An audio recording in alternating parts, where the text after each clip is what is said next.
بعد عظيم عظيم جدا وسر من الأسرار في آية: وإذا سألك عبادي عني فإني قريب أجيب دعوة الداعي إذا دعان فليستجيبوا لي وليؤمنوا بي لعلهم يرشدون.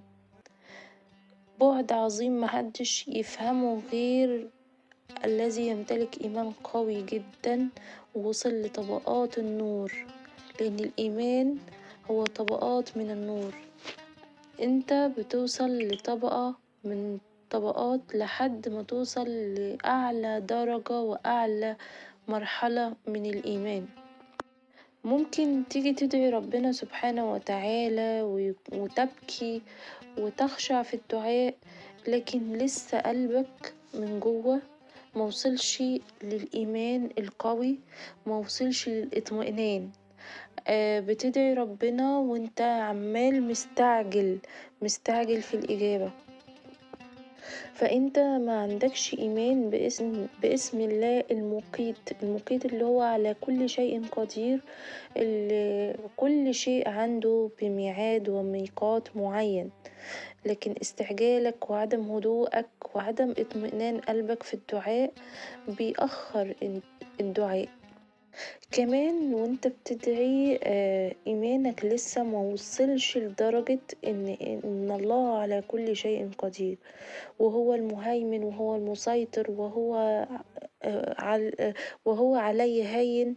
لسه موصلتش لدرجة الإيمان القوي والعمق في هذه الآية.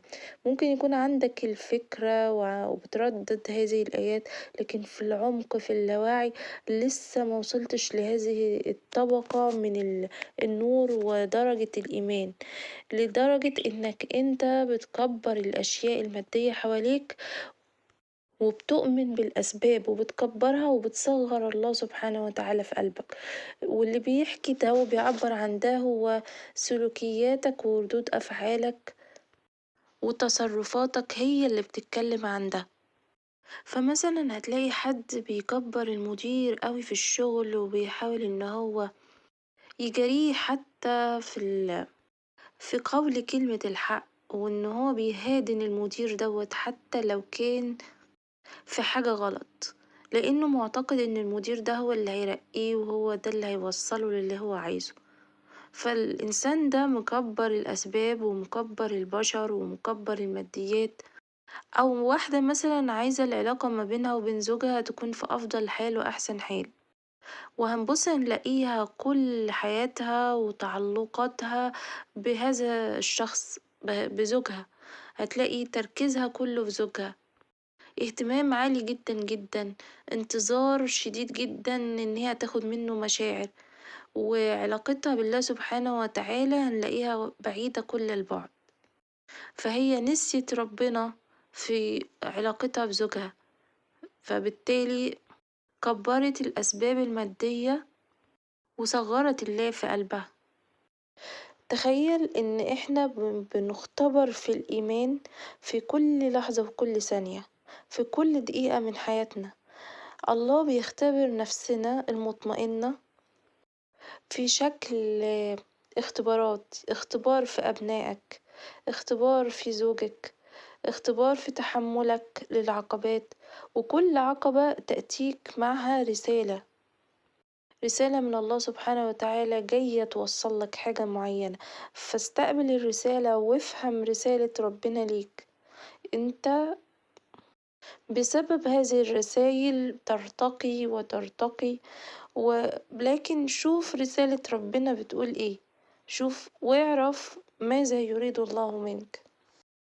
لكي يستجاب دعائك محتاج انك تفهم لغة التحاور والخطاب الذي بينك وبين الله سبحانه وتعالى.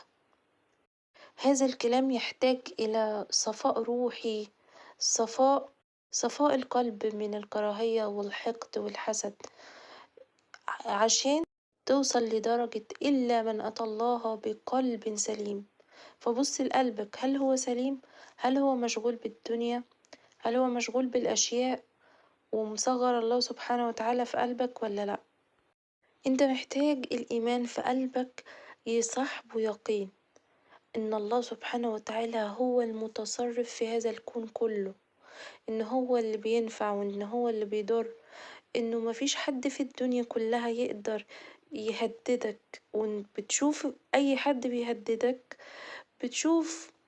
بتشوفه ولا حاجة، لأنك ترى الله، لأنك شايف ربنا، لأنك انت الله يريد من الإنسان هذا الصوت المزلزل الذي يخترق السماوات والأرض، فنادى ربه نداء خفيا. هذا النداء الخفي قادر إنه يقلب حياتك اللي انت بتعيشها.